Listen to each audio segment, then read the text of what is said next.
Alright, ladies and gentlemen, we are here, the first ever episode of TEW2020 from our local to global series. And we are here at Fuel. Starting us off in the ring is Jesse Ventura and Dustin Rhodes. And Austin has taken some time off after his loss at Revolution to the hand of Sting. So, Dustin Rhodes is the new number one contender after his victory over Brian Pillman, who is also out of action for a while. So Dustin Rhodes lays down a challenge to Sting to face him at GCW Championship Wrestling 175 Creeping Death at the end of the month, which would be next episode. Starting us off with some in-ring action, we've got Marcus Bagwell versus Jerry Flynn. And Bagwell does get the victory in 4:46 with a blockbuster. So Bagwell gets a 50 while Jerry Flynn only gets a 33 and cooling the crowd a little, but that's fine. Gets a 35. Next up, we have Jesse Ventura coming out, and he says to Marcus Bagwell, "Listen, you and I have history. I made you my protege. I saw something in you when others didn't. I know what you're capable of. I want you to join the Syndicate." And Marcus Bagwell says, "Well, Jesse, I'm flattered, Mr. Ventura, but honestly, you can take that offer and you can shove it up your ass." And then he flips him off. And Bagwell leaves the ring to a chorus of cheers from the crowd. We're backstage with Al Snow and Johnny Valiant. Al Snow, who defeated Valiant at Revolution to get reinstated in GCW, as he was let go earlier last year. I think it was later in the year actually, so it would have been like September or October. And Al Snow, he's getting ready for a match, and Johnny Valiant walks by with some security, and he says, "What are you doing, Snow? You're not reinstated as a wrestler, you're reinstated as a referee." And Al Snow is pissed. And rightfully so. So Al Snow is not a competitor in GCW, he's a referee now. Which, I don't know why you wouldn't want Al Snow as a referee. He's kind of, mentally broken at this point. But, well, not 96, but in GCW he is. 71. Moving on, we got some action with DDP and Mark Marrow. And DDP gets the victory in 9:44 with a diamond cutter. DDP failing to capture the television championship. That went to this man right here, the Big Show. After the match, DDP cuts a promo. He says it's unfair that the Big Show got added into the triple threat match at Revolution, and he wants the television title. And the Big Show comes out, and they go for a brawl. So that advances the TV title. Storyline gets to 80. Oh, we've got the Army of Darkness in the ring. The Undertaker, Mortis, and Wrath, and they're cutting a promo on the fall of GCW. The Undertaker has the world, and he will master the darkness. He will destroy his opponents, and he will reign over GCW. And Mankind comes out, and he says, in his amazing Mick Foley voice, which I'm not going to do, "I have terrible experiences with cults after dealing with the Flock, and I know they don't work, which is why the Army of Darkness is total bullshit. So, Undertaker, I'm coming for you." So, Undertaker and Mankind, that's a weird rivalry. I don't see that happening. But for some reason, I don't know, I guess they want to go at it. I don't know. 67. Move on to Billy Kidman versus Disco Inferno, and Billy Kidman gets the victory in 9:12 with a shooting star press. So Kidman gets a 49. Disco with a 49 as well, gets a 54. And after the match, Billy Kidman cuts a promo, and the Flock comes out. And it ends up saying that Kidman and Mankind defeated the Flock at Revolution, and Kidman is sure that he can do it again. So Kidman wants Perry Saturn in the ring next week. And Saturn's already defeated Kidman in a singles match. He's defeated him in like 5 minutes or whatever the hell it was. So of course he accepts, right? So next week we're going to see Perry Saturn, the de facto leader of the Flock, versus Billy Kidman, who left the Flock. 52. Next up, we've got Cruiserweight title action.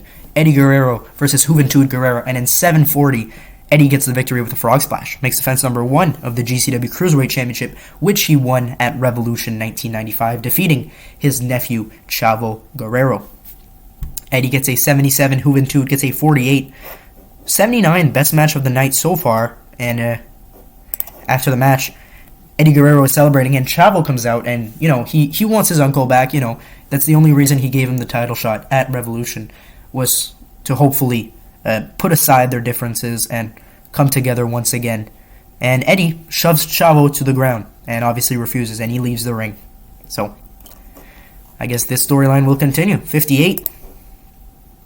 In our main event, great heat, good wrestling. The Rock and Farouk defeat the Dynamic Dudes in 14:48 when The Rock pinned Shane Douglas while using the ropes for leverage. So, The Rock and Farouk still the GCW World Tag Team Champions. Johnny Ace gets a 70, Shane Douglas gets a 73, Farouk gets a 67, and The Rock gets a 52. So we know that moving from TEW 2016 to TEW 2020, the ratings are going to take a hit, right? Because obviously the game is getting adapted, right?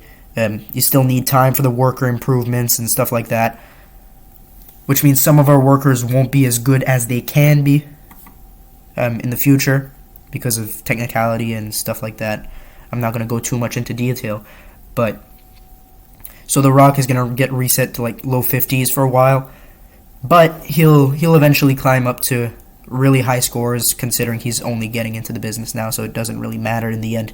It's just going to take a few months to maybe a year before we get the scores we're supposed to. So 67, and we end with a promo with The Rock, Farouk, and Kama.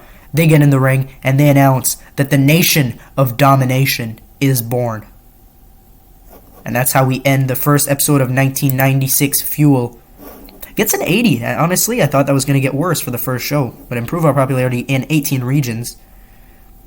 It was featured in front of 12,176 people, so not bad.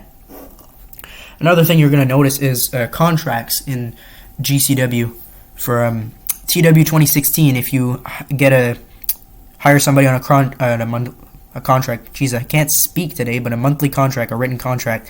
The max you can pay is $125,000 for a month.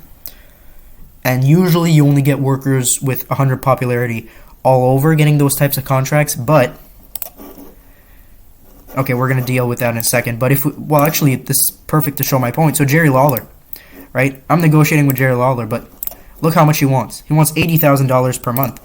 And like the WWF is giving him $105,000 a month.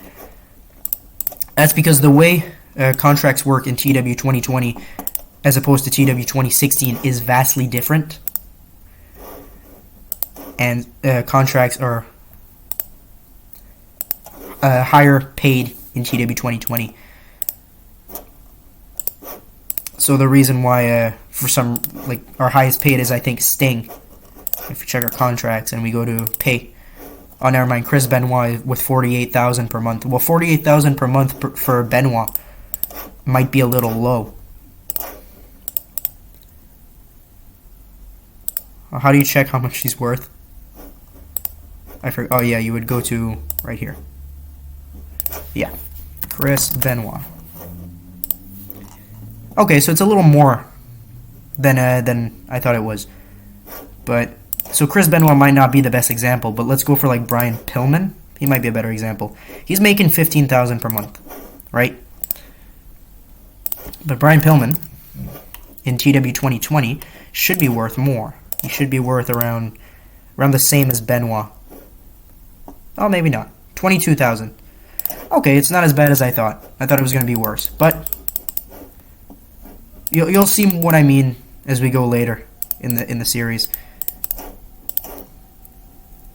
Alright, well, I'm going to deal with all of that, and we're going to go to the second second fuel of today's episode, which is in 6 days. But first, I got to book Chaos in Canada, in Ontario, so let's get to that. Alright, second show of today's episode, we're here with Sting, and he accepts Dustin Rhodes' challenge, so we will see that match at Championship Wrestling 175, Creeping Death. Afterwards, we've got Booker T sustaining broken ribs, that's what we've got. Harlem Heat defeating Too Cool. That kickstarts a storyline. Harlem has heat. Let's keep it going. We're in the ring with the Nation of Domination. Triple H, Road Dogg, and Billy Gunn comes out, and it's announced that Farouk will be facing against Triple H tonight in the main event. Alright, then we've got Billy Kidman versus Perry Saturn, and let me tell you, Saturn was not happy to put over Billy Kidman. But it's gotta happen. So Billy Kidman gets the victory over Perry Saturn, and that ends this feud. Al Snow comes out with a ref shirt, and he's pissed, because he's refereeing this match. And Bagwell does get the victory. Afterwards, the Big Show and Jesse Ventura attack Marcus Bagwell, and Sting ends up making the save. So J.J. Dillon announces that next week Big Show and Dustin Rhodes will be facing off against Marcus Bagwell and Sting.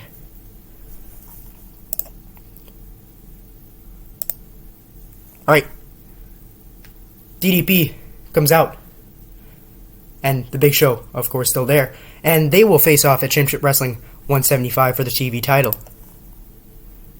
Next up, the Intercontinental Championship is on the line, and Chris Jericho defeats Mankind to become Intercontinental Champion after The Undertaker cost Mankind the match. Eddie Guerrero is backstage, and he's cutting a promo on Chavo, how now he's made out to be the villain, but Chavo is the real villain. Stuff like that, you know. And then you get the main event. Triple H defeats Farouk by disqualification, which leads to a big brawl to end the show. And this gets us an 80, once again. Proves the popularity in 18 region. Not too shabby. I thought it was going to be worse for the transition, but we made out pretty well. And Jerry Lawler did sign with us, and he will be on commentary. Which might be actually why the match quality suffered. Maybe Jerry Lawler's not here yet, and I didn't put Joey Styles on commentary, so that might be why. I'll fix that for the next week. But thank you guys for watching this episode of GCW. Make sure to like if you like this video, subscribe if you want more. We'll see you guys in the next one. Goodbye.